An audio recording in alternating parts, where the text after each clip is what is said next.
for a few reasons. They request pretrial detention, which means until the trial is over, because they're saying there's no condition or combination of conditions that will reasonably assure that two things. A, that he'll appear, right? Which means he's a flight risk. They're obviously gonna substantiate that later by saying the nigga was trying to get on a private jet to go to fucking Sweden or actually Switzerland and Italy and then Qatar. Or was it Dubai by way of Qatar? Or it was somewhere else. My bad. Anyway, then it says the safety of other persons or the community. So they're saying he's a risk to the community. That's kind of like implied with the charges. If you're hiring people to get people killed, you got a lot of money. Again, that's alleged. But if you're doing that, kind of reasonable why they might be like, yeah, this guy being free, he might just hire people to kill the witnesses or kill the snitches, right? Who knows, right? So that's kind of the order they put in, and then they say the offense under the 18 U.S.C. or whatever, this does carry a 10-year or greater maximum penalty. And the way how this is looked at, this is the same way how, again, this is not, bond is much different than are you guilty or are you not. So there's no like presumption of innocence or presumption that you are going to show up to court or presumption that you need to get bail, right? Now, a reasonable judge is supposed to make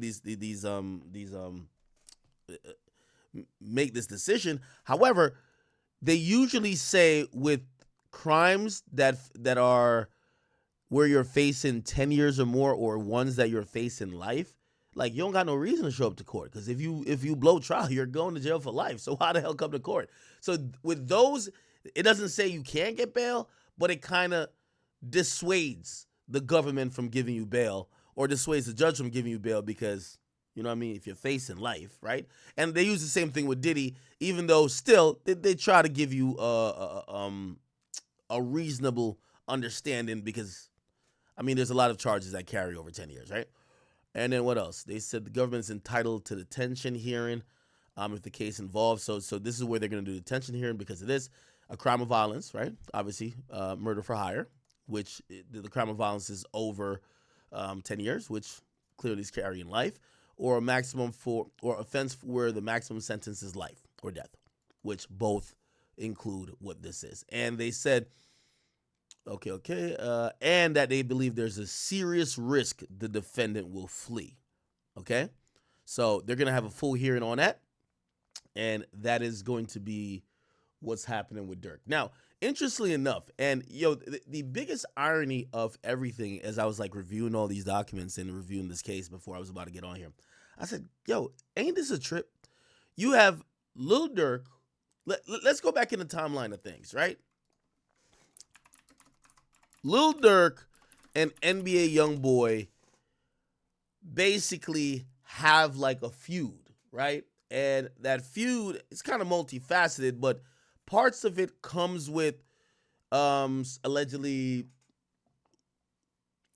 Youngboy's ex with King Von. What ends up happening is that Quando seemingly takes that feud into his own hands, kind of steps up a bit for Youngboy, who then becomes on house arrest. They kind of exchange words. Again, this is kind of still over a girl, but not really. Now it's about men and their ego. Then we all seen what happened at the, at the hookah place in Atlanta where King Von was shot and killed. I don't got to pull that video up. And from there, everybody's telling Durk, go slide. You have basically Youngboy who's rapping, yo, clean up on Al O. They're taunting the fact that King Von got killed. You have Quando Rondo drops a song called End of Story. You have Lil Tim basically saying, yo, he just wrote a pussy nigga off the list, right? Lil Tim. Right? He says, bitch ass nigga just checked a new pussy nigga off the list. Quick to gun you down, but check the score, bitch, I don't miss. Like yeah, these guys, to think where it kind of started from, and obviously there's probably little stuff back and forth, left and right, but we're going with the main themes here. Issue over girl, they're getting into it a bit, turns into some other shit, Von dies. They're taunting Durk and everybody else on O Block because of that. Durk already, he's stepping up. He starts dissing Youngboy. Aha, I hate Youngboy comes out. Durk drops some other shit on the Colors tape. YB on the Colors tape. And they're kind of dissing each other back and forth, but everybody keeps telling Durk, when you gonna slide? You're doing a lot of talking. When you gonna slide? Then we see the Lil Pop situation happen. Lil Pop, Quando, Rondo, gas station. We seen this happen, right? And, okay, so this happens. Everybody's like, what the hell? Like, is this related? We don't know if it's related. Obviously, we then find out that if Von didn't get killed, he would have got caught up in the FBG Duck Rico case. Okay, so Von's out the way. The O Block guys who you would think would slide for Von, because remember, Von had this crew called Get Back Gang, and that would be the definition of getting back, to get Quando Rondo or Lil Tim. And it appears, Durk is taunting this the whole time. Come outside, come outside. We hear of several shootings in Savannah. Quando Rondo shooting Savannah. Some that happened after a few shows and some other stuff. There was one at the gas. It wasn't even the first. So the LA one wasn't even the first one at the gas station. It was one by a highway. Anyway, there was a bunch of shootings. No one was reportedly hit, but attempts on Quando's life. Then we get to this, where Lil Pop gets killed. Durk then gets arrested after 5 other individuals in OTF. And I only painted that picture to show y'all that essentially, first of all, Von is dead, right? But NBA Youngboy and Durk, their issues have kind of devolved to this place. By the way, we'll get into what's going on with Youngboy in a second, but that's what it is. Now, why did I say that? The reason why I said that is because while Durk pled not guilty today for murder for hire charges, Youngboy is simultaneously serving 27 months in jail, or prison actually, federal prison, in an actually very nice for him negotiated plea that had him plead guilty to basically having 2 guns. It's a global plea, and it'll actually help his situation with the local charges in Utah. But the point of what I'm saying is that 2 guys who kind of been embroiled in feuds and this rivalry and beef that took the life of Von, that got Lil Pop killed, that essentially got Durk locked up. And what I always tell y'all, man, nobody wins. Even in most of these civil situations, and I'm not trying to bring in some Diddy stuff, but those are the most popular civil cases we've been covering. The only person that usually always wins is a lawyer. The same lawyer who's repped Youngboy to get that plea is now repping Lil Durk. Don't that sound stupid to you? Now, I'm not, by the way, he's a fantastic lawyer. I'm not saying that he shouldn't have got the same lawyer. He's a great lawyer, right? There's a bunch of lawyers, a short list, not short list, but there's a list of really powerful guys who really do good work. And this guy, I'm going to tell you who he is in a second, does amazing work. But I guess I only point out, these niggas beefed it out, lost people on both sides, and the person who collecting a check off both of them is one white man who's a lawyer. What's the point of all this shit? I guess that's what I'm trying to say. What's the point of all that? Y'all did all of this shit to end up paying the same lawyer to get both of y'all out of trouble. And that sounds stupid a little bit to me. It does sound stupid. I don't know if it sounds stupid to y'all, but it sounds stupid to me. Now, who is this person? The person's name is Drew Finland. He's a highly reputable, and by the way, he just looks like, listen, when your lawyer looking like this, you know what I mean? I ain't gonna lie, his suit collection is, he be on one with it. This guy, what's been described to me is a absolute whiz. He's represented Quavo, Takeoff, Offset. He's represented Wife and Lucci. He's the one who got Wife and Lucci coming home next year. Okay? He represented King Von also back in the day. So to be clear, lawyers don't play, they don't really play like beef politics, even though some will stay away from certain rappers when they have heavy allegiance with some. Like, for example, Bradford Cohen, he's a heavy Kodak guy. Don't know really who Kodak, don't really get in, really bang with like that, but he's gonna care about Kodak's interests over anybody else. So, usually your rapper client don't tell you don't represent somebody, but if you're really locked in with somebody, they've paid you probably millions of dollars to represent them over the years. Sometimes you'll just fall back, but generally these guys, they represent the cream of the crop, the creme de la creme, right? And yeah, this Drew Finland guy, he's pretty good.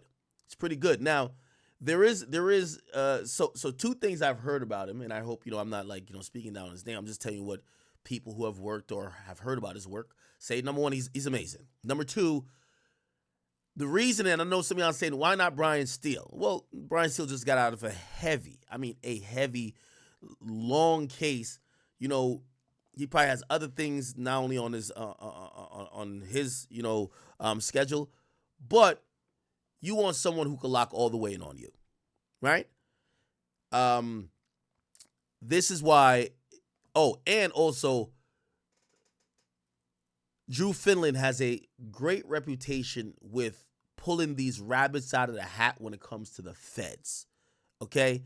He just did it for Youngboy. And even though I said it kind of is stupid that both of these guys beef for all these years and end up got to pay the same lawyer to get both of them out of trouble, it is kind of strategic to get the lawyer who is going to pull a rabbit out of his hat and has a good history of working with the feds, okay? Now, Drew Finland is that. I've heard he does great work, and I've always been told by other attorneys actually.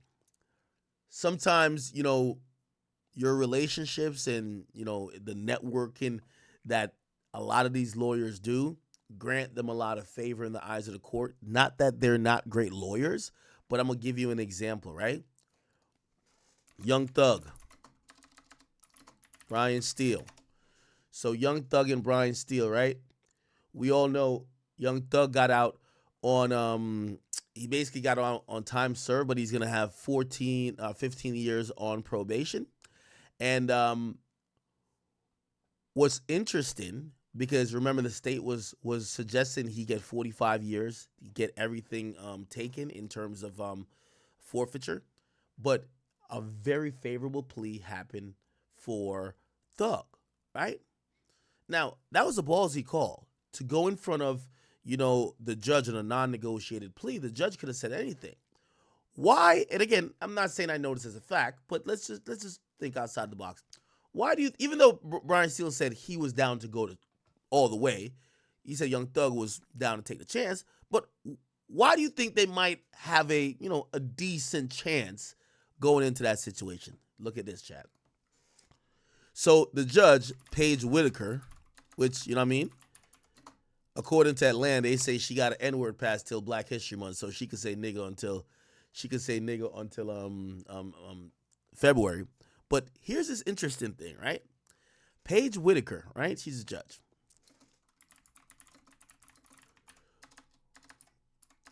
One of her biggest donators when she had a fundraiser was Brian Steele. Do you get what I'm saying? This kind of shows you the other side of, like, not only this happens in politics, but it happens in law too, right?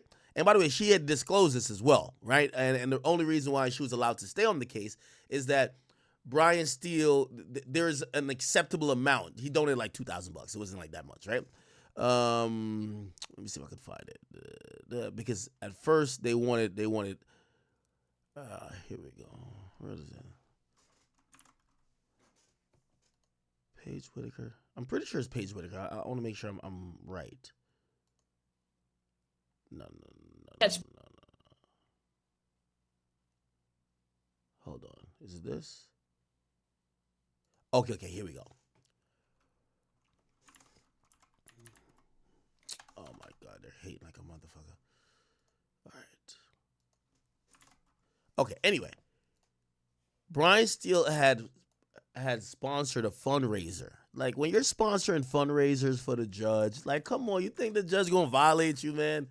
You get what I'm saying? Like, um, the, Brian Steele sponsored a fundraiser for the judge reelection campaign. You get what I'm saying? And the reason why, again, it wasn't conflict of interest, nor was it something that she would have to recuse herself, is because there was a limit. I think it was $2,000. Let me see if I could go look at it. Paige Whitaker donation list.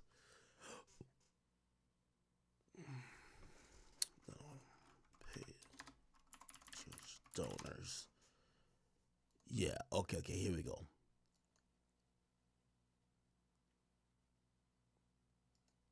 Hold on. It's going to take a second to load. Okay, this site is ass. Okay, here we go. And it shows it right here. These are all the donations, campaign reports. And then when you look into Brian Steele. Okay, how can I find... I gotta find Brian Steele. Okay. Can I just sort on cash amount? Okay, it's just... Y'all gotta just trust me on this one because there's like 20 pages. I want to go through this just to find Brian Steele. You get what I'm saying?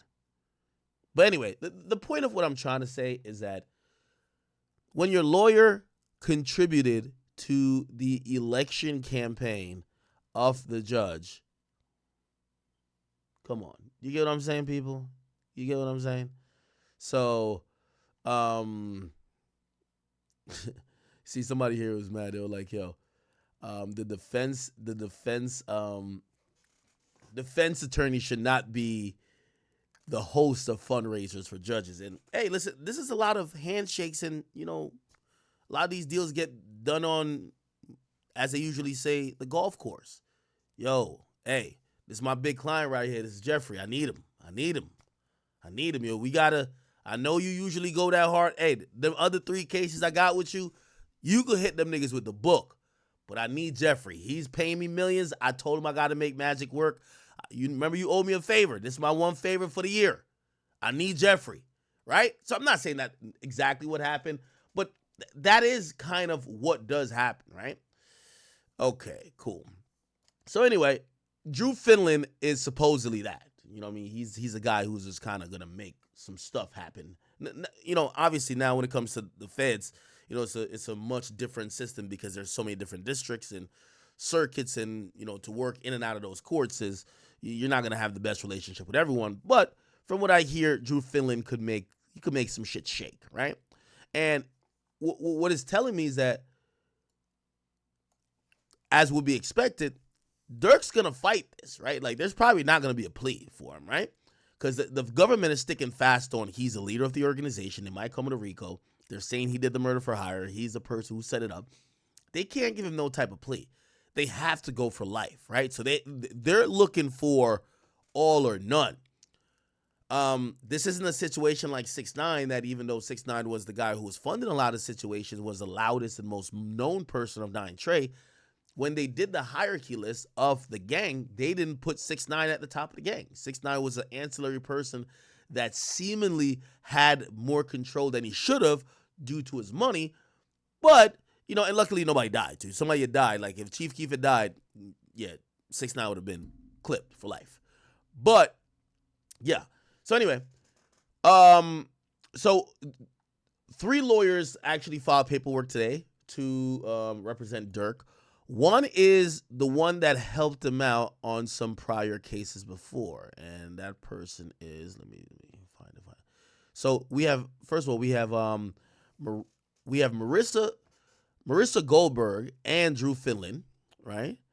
And then who's the other person? So we have Drew Finland and Marissa, but they're both from Drew Finland's. So these are documents that they submit to the court to say, we're going to represent Durk. Now, the reason why they have to submit these documents other than just a notice to appear is because it's kind of odd. Even though it's a federal case, because they don't live in the district that the case is being prosecuted in, they're considered as a lawyer that's a non-resident. So they have to file what's called Pro hoc vis. I'm probably fucking up the name, but it means like one time only I could be the attorney. And it's basically saying they're going to have local counsel, which is here. So they're going to use a local counsel to kind of help them out, right? With maybe things that could be specific to California, even though, again, this is still federal. But it's going to be two lawyers out of Drew Finland's firm, right? And then there is Durk's old lawyer that's going to be, what's this guy's name? Let's see. Durk, remember Durk beating all them cases in Chicago? The lawyer that helped him with that is also coming on board. I'm going to give you his name in a second. His name is, hold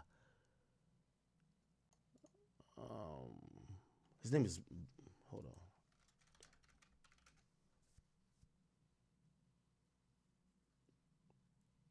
Yeah. Yeah, his name is Jonathan Brayman. So, Jonathan Brayman. And it's, oh no. No, I was like, Blackstone. What the fuck? No, what the fuck? No, not Blackstone. Jonathan Brayman. Breen. Okay. Okay. I think this is the guy right here.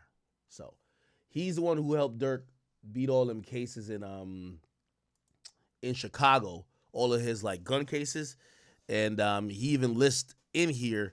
He even names that he's defended Durk a bunch, right? He says he's also represented several high-profile clients, including boxer Saul Canelo Alvarez, Mayor Daley, his nephew, R.J. Veneco, and Chicago rapper Lil Durk, aka Schmirkio. So, you know, he's probably going to be there to help out with maybe anything that could tie back to Chicago. Obviously, Finland is probably going to control most of the stuff that's going to be dealing with, you know, the federal stuff. But this case could be ongoing and moving. So we'll see who stays on the case and who gets off. Now, this is the same lawyer, again, not Brayman, but Finland. This is the same lawyer that got this favorable plea for Youngboy. Okay? Wait a second. And, okay, yeah, this is the thing I was telling you about. Application for a non-resident attorney to appear. Okay. All right. Now, this is when Finland represented Kentrell Galden, which is obviously YB. And this was only 2 months ago. So, you know, 2 months ago, you know, he got put on that case, and then quickly, like within like a month, they wrapped that thing up to a plea. And it's actually a really interesting thing because it's what's called a global plea deal, which I'll Google that real quick. Global plea deal. Okay. Yeah, so now this global plea deal for Youngboy had several charges. The feds picked up Youngboy damn near self-snitched on himself when they came in and raided his mansion in Utah. They asked him, "There's any guns in the house?" He says, "Yes." It says, "Whose gun is it?" He says, "It's my girl." They say, "Have you ever touched it?" He say, "Yeah, a few times." They're like, "Wait, did you just tell us you touched it? What the fuck?" So he admitted to having possession of that gun, which, number one, he was already on house arrest for the possession of another gun. So you're definitely not supposed to have a gun. But anyway, he just said he had it. So they gave him another charge for that. So they gave him another gun charge for that. And we all know about the Louisiana one from the one when he was shooting the music video from a long time ago. Then he caught another gun charge up in like California when he was doing a dash in the Maybach, and then hopped out the car and ran from the police dog. That one got dismissed. He beat the state with that. He beat the case, or not the state, he beat the feds with that. But he still had the Louisiana one going where they've been fighting over the admissibility of the memory card. And then he caught this other gun charge by being up in the mansion in Utah. And then there's a whole prescription drug thing that is statewide. The global plea actually solves damn near about all of them, where he basically had Drew Finland come up there or get on the case, negotiate between Louisiana, Utah to have the case move, his first gun case move from Louisiana to Utah. Utah took both gun cases. He pled guilty for both of them. And also part of the time served supposedly is going to help his state stuff, which is kind of odd. Usually they're kind of different, but we're going to see how that kind of gets adjudicated, or at least how it gets listed in court documents. Regardless, yo, Chad, don't I sound like a lawyer? God damn it, man, I'm good. Regardless, this Youngboy had to, file like this basically a statement, which is him admitting guilt and basically confirm his acceptance of this kind of global plea deal. So this is what it is. You'll see at the bottom of the document, you're going to see defendant's lawyer, which is going to be Drew Finland. Wait, hold on. No, not this. Sorry. Wait, what the heck? No, wait. Right. Oh, okay, here. Yeah. The attorneys for defendant. Yeah. Drew, and in that situation, he had, I think one of these people are local to Utah, and then Drew Finland's on there as well. So again, essentially, they both got the same goddamn lawyer. You know what I'm saying? Yo, Drew Finland is just like, yo, I love when y'all rappers beef. Y'all both just pay me. Oh, by the way, he represented YFN Lucci. And if Young Thug wasn't locked in with Brian Steele that much, you never know. He might have, he couldn't. That would have been a conflict of interest because one's a victim in the other's case. So Finland couldn't have represented Thug too. But I could imagine Finland's over here just licking his chops. Like he's probably having it. Yo, he's having his bread buttered on both sides. Keep beefing, y'all dumbass niggas. When you go to jail, I get you out. When you go to jail, I get you out. I get any of y'all out. Just keep beefing. Keep paying me, though, okay? That's the finesse, ain't it? Okay, anyway, this was that deal, and, Youngboy admitted, I had the guns. Yeah, they were doing this. I know that I could be sentenced to 10 years. I know I could pay $250,000. Yeah, and then the details of the deal, right? So plead guilty of this stipulated sentence. He says he'll take time served, no time, 27 months, right? Credit for time served back to May 10th. Oh, okay. So actually he's 7 months in now. 5, 6. No, he's 6 months in now. So he got 21 more months to go. So Youngboy got 21 months to go. Wait, let's do quick math on when Youngboy's getting out, because it's 85% in the feds. So 27 months times 0.85. So he got to do 23 months in jail. He's already done 6 months. We're giving him the time served. So he's done, no, not 6 months. Is it 6? Yeah, 6. He's done 6 months. So he has 16 months left. What's 16 months from now? Let me just use Google AI. When is 16 months from now? Yeah. It's looking like around this time. So we're thinking about March. And even then, it's probably going to be a little bit earlier, because I'm pretty sure they're probably going to, you're paying the best lawyers. They're probably going to appeal it a little bit more.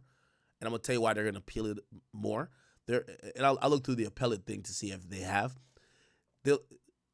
YB's team is going to appeal it more to see if they'll count some of the house arrests or some of the other detainment time, because he's been locked up for a while. Remember, they're only counting from May. That's where you go on appeal to have them count more, that you could get out sooner. So this is like worst case possible. He's out in 2026, which means technically I'm thinking maybe December. So next year, December, YB's out. You get what I'm saying? Or if they do halfway house, it's going to be 6 months before, but like, do they do halfway house on 27 months? Okay, if that's the thing, he'll be out 6 months before that. It'll be 10 months. Or sometimes they'll do 3 months halfway house, right? Yeah. Let's do 13. Yeah, about next year, December. Around December to March 2026. That's when we'll see Youngboy. Anyway, so it takes 27 months, which, by the way, I think this is a big dub, right? You get caught with 3 guns. 3 guns that you don't even get 30 months? Dub. Win, right? On the other case number, he's getting consecutive to he gets 60 months probation. So I think this is, one of them is for the gun that was in the crib. No, I think this is the Louisiana case, I believe, actually. Louisiana case. Right? No, I think so. 60 months probation, that's 5 years. consecutive. So yeah, so he just gets out on probation, 5 years, and he has to pay 200,000. That's chump change for him. All right, and then he agrees to whatever his conduct, just saying that he needs to chill the fuck out. Oh, he does appeal, so he appeals that he can't appeal the waiver, but he could appeal his, not the sentence, but he could appeal the time served though. So that's gonna be an appeal. I expect to see soon. Okay, and then forfeiture, whatever. He has to give up the guns. That makes sense, right? This is the one that I believe from Louisiana. This is the one they found in the house of Utah. And yeah. And then hold on. Here we go again.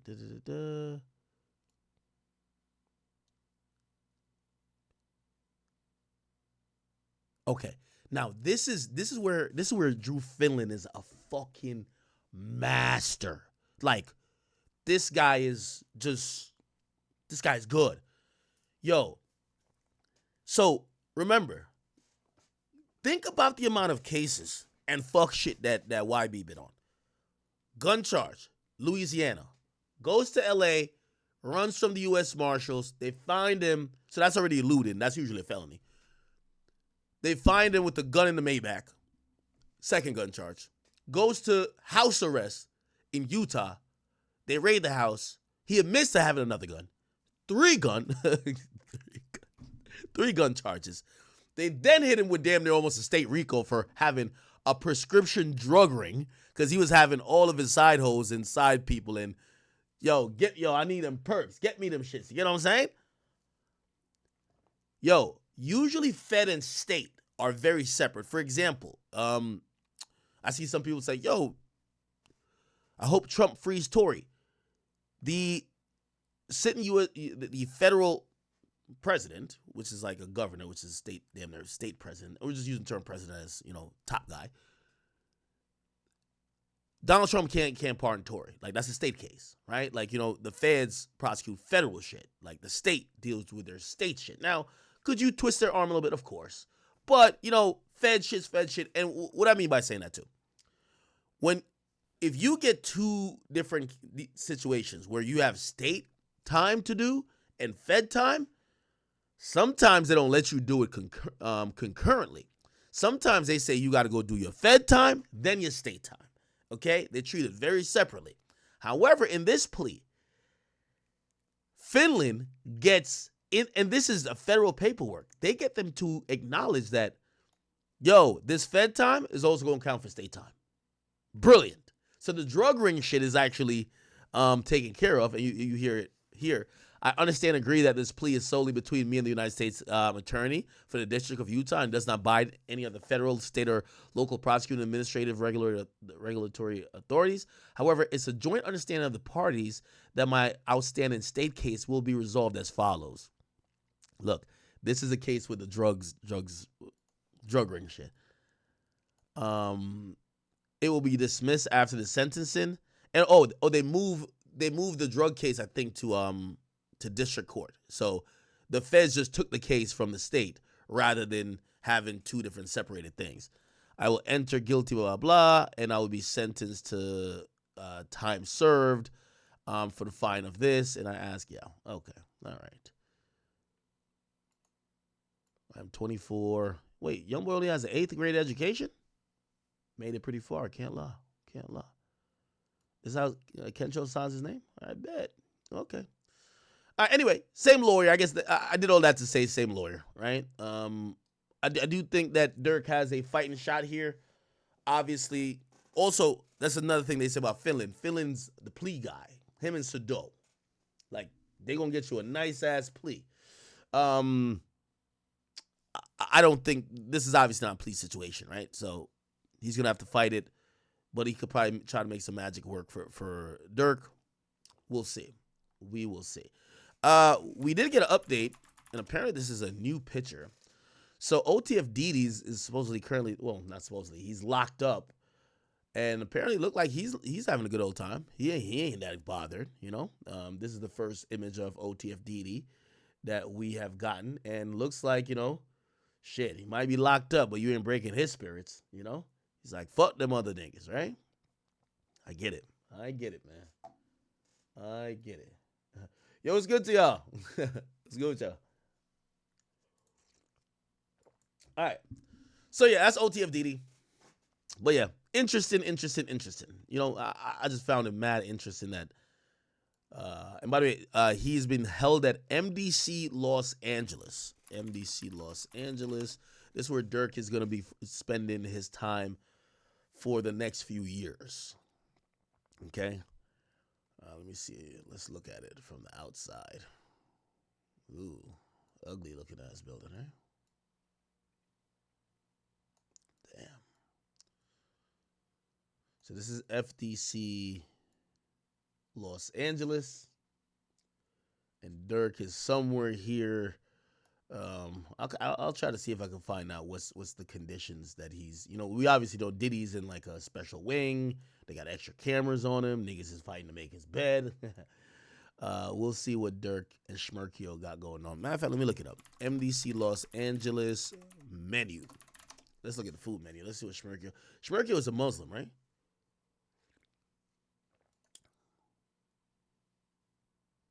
Let me see. I'm trying to see what type of. What's the meal plan looking like? Okay, this is the commissary list. Okay. Okay, got some stamps. Got some electronics.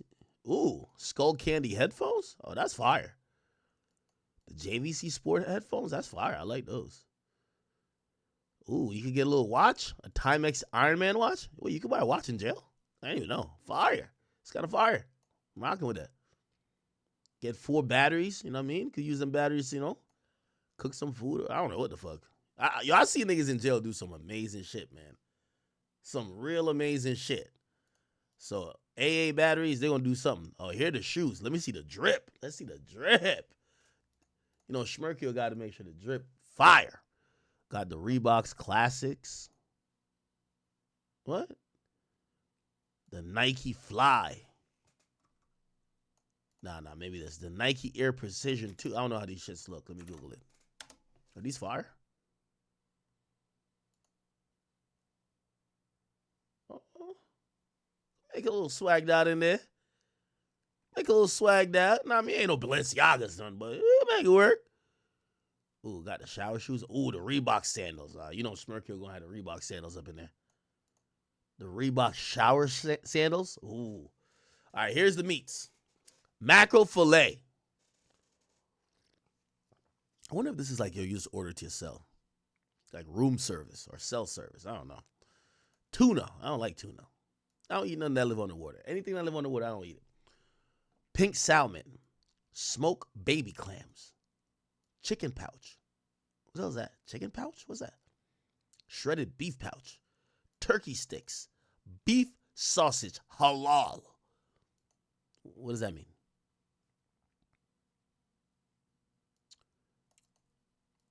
Beef sausage. Beef salami. Spam. Pepperoni slices. Oh, yeah. You got to keep away the pork away from my boy Schmerkio now. You don't fuck with that. Hot snack sticks. Okay. Granola bar fruit. Deluxe trail mix. Raw almonds. Salted cashews. Shit. Corn nuts cool ranch. Corn nuts. Okay. Honey peanuts. Ooh, honey roasted peanuts? I like those. Salted peanuts. Okay. What if you get this all time of day? That's fire. Butterscotch candy. Oh, this ain't that bad. Now, granted, this is like this is not their regular menu. This is just stuff you could buy on, I guess, from the commissary store or list. I don't know. Okay. Got to get some dental floss in there. Mouthwash. Cotton swabs. Toenail clippers. Okay. Can't you turn a toenail clipper into a shank? Fingernail clipper. A mirror. You could definitely turn a mirror into a shank. A body puff? What the hell is that? Deodorant. Okay. All right. Does Durk wear glasses? Reading glasses. Greeting cards. You can get Mother's Day stuff. T-shirts. You can cop some stuff. It's going to be gray. Sweatshirts going to be gray. Sweatpants gray. Shorts gray. Okay. You get a writing tablet. Okay. They got a bunch of stuff in here, man. I ain't going to lie. They got a bunch of stuff in there. Legal activities. Nah, here we go. This is the orientation handbook. They give you an orientation of jail? What the hell going on out here? Hell no, I be tight as fuck. I show up to jail, niggas give me a pamphlet. Introduction. Welcome to the MDC. What the fuck? Don't tell me welcome. Get out of here. The purpose of this booklet is to provide you with general information about the MDC Los Angeles, as well as program and activities available here. It's not a specific guide to the detailed policies of the Bureau of Prisons. Rather, the material in this handbook will help new inmates more quickly understand what they'll be encountering when they enter prison, and hopefully assist them in their initial adjustment to incarceration. The information contained in this handbook is current to the date of the publication. Take the time to thoroughly read the handbook contents and ask questions to ensure your understanding of the rules and regulations. Okay, let's see. The staff, we got the warden. He's a chief executive officer who's responsible for the total operation. Okay? All right, bet. So we got the associate warden programs, discipline, I can't speak. Discipline hearing officer, captain. Okay, fuck all that. So there's 9 general population housing units in MDC. Obviously, we're thinking that he's not going to be in general population until for a while. You know what I mean? He's a new inmate. He just got arrested. He's a high profile guy. You don't throw him into GP initially, right? I would think. A housing unit is a self-contained inmate living area that includes both housing sections and an office space for unit staff. Housing units are divided into 3 unit teams: Unit 1, Unit 2, Unit 3. All right, man, let me watch a video on this shit, man. I ain't got time for it, bro. All this reading, man. MDC Los Angeles. Okay. Oh. But anyways, we're going to take a trip in a prison from FCI near the roller coaster. Hold on. Oh, this is how it looks inside? Good evening. An MDC officer who thought he was going to check on a fight walked into a fight for his life. Video shows that corrections officer fending off 4 inmates who were trying to beat him up and take his radio to keep him from calling for help. News 13's Chris McKee has that video. Chris? Dina, just this all happened in an MDC cell block around Thanksgiving. Union leaders tell us this corrections officer could have been killed, but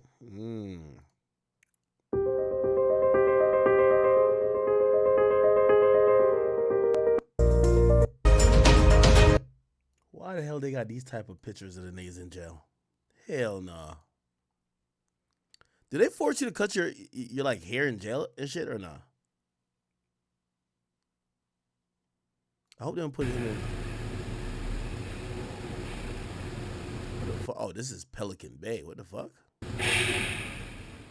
For the past 15 years, life for inmate Jeremy Beasley has been simple and stark. 22 and a half hours locked alone in a windowless cell. Then, for about 90 minutes, he's moved into a concrete pen without windows. Beasley is one of more than 1,000 inmates who live in these conditions at Pelican Bay State Prison, California's highest security law. What in the fuck? You ever watch them little shows y'all watch about like all the drama in jail? They ain't the real jail. This the real jail, nigga. Nigga, I don't hate nobody to do something to them to get to go in there. I don't hate nobody that much. I ain't gonna lie. Lockup. What the fuck?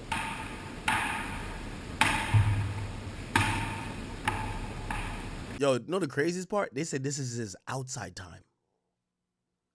He probably could only look up.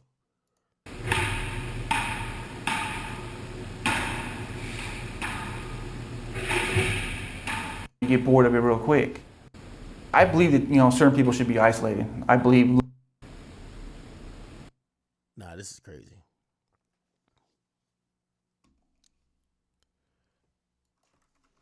Inside MDC Los Angeles. This shit crazy. Okay, here we go.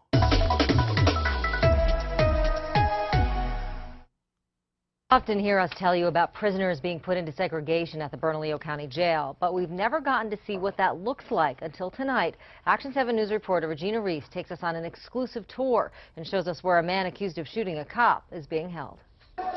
So Regina, this is the Segregation Intake 4 unit. This is where you house all inmates that are administrative segregation with a high classification. Behind the doors of maximum classification segregation at the Metropolitan Detention Center. Maximum security. Now, I would imagine that, yeah, he would be like max. See, I don't know too much about jails. They definitely have him on some type of protected custody stuff. Which sometimes they tell me that protective custody is like maximum security. For the inmates who are put in there. Inmates like Christopher Cook. He's charged with attempted murder after Albuquerque police say he shot one of their own, Officer Lou Golson, during a traffic stop. There's 4 tiers to a pod in the maximum unit, in the cage area. Each inmate is in a cell by himself. They get just 1 hour out of the cell each day to shower, use the phone, and talk to other inmates. Only one inmate is allowed out at a time. Typically, a lot of inmates do sleep. They do review legal material, correspondence, mail. Typically like to read a lot too. And hopefully not cause disturbances while they're in custody. Inmates in segregation have the option to spend an hour each day outside, but they have to be in these enclosures, and they are in these by themselves. Some of those inmates, including Christopher Cook, were... Nah, this is crazy. Nah, this is crazy, chat.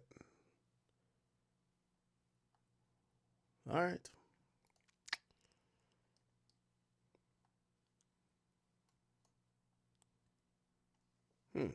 I wonder if Durk could see like his family and shit. Yo, so I seen one of his baby moms. I don't know which one this is. Y'all tell me which one this is.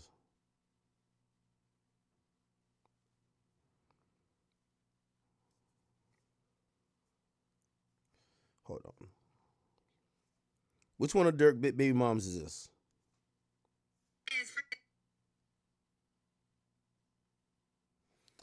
There's one of Durk baby moms named Tyvana.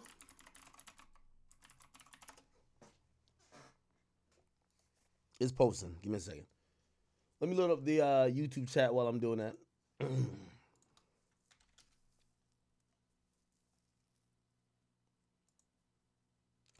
By the way, I've been thinking about it more and more. Did you think that I actually believe Durk knew this was coming? I think that's why he makes a song like All My Life, bro. I think he got more religious when he knew this was coming. Not saying that him being religious was fake, but I think he knew it was coming. Okay, did it post yet? Still ain't posted? What the fuck? Give me 1 second. Yeah, once I heard all my life, I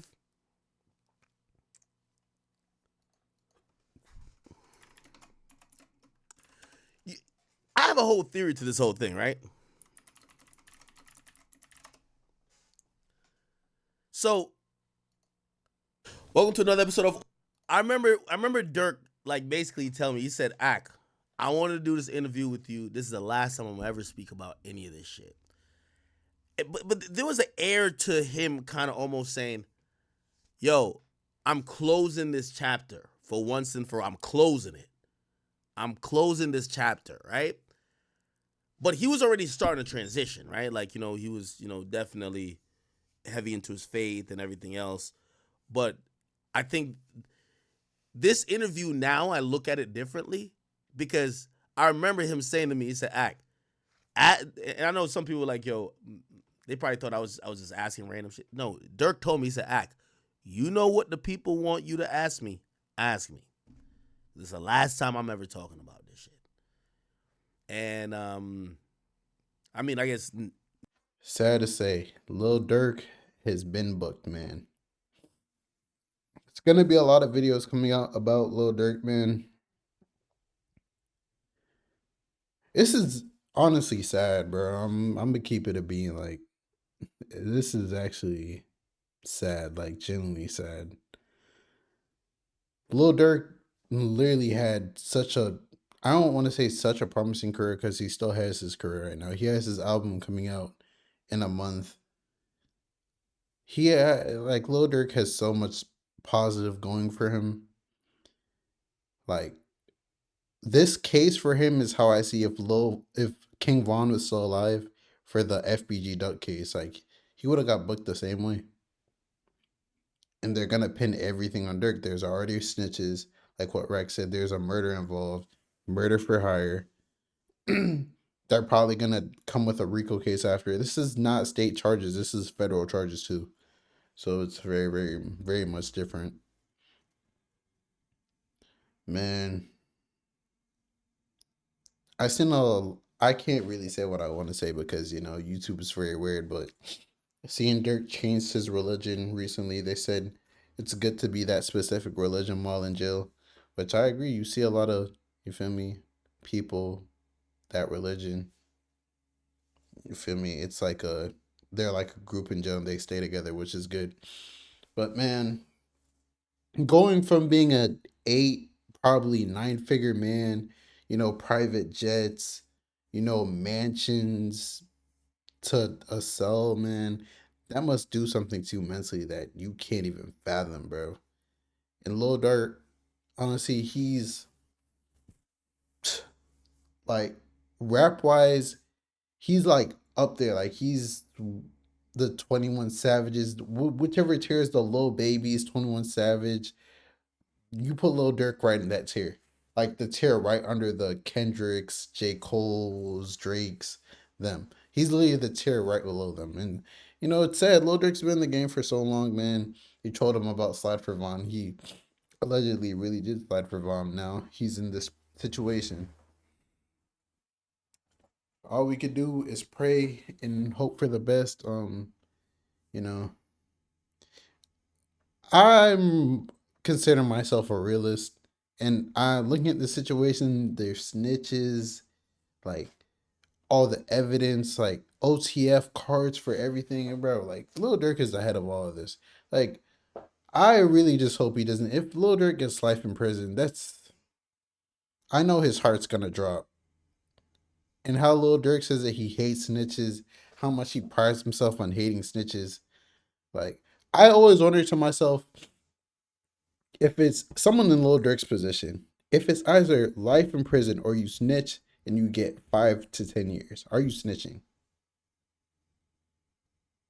Would you throw your whole life away? You're not going to get to see any of your kids physically grow up anymore. All your money, you have all this money right now, but that money is not, you're the breadwinner, bro. Like, 5 to 10 years, 20 years, who knows? The family's connected to you might be broke. Like, you're the breadwinner, bro. Like, it's a crazy world we live in, bro. I genuinely feel bad for Durk.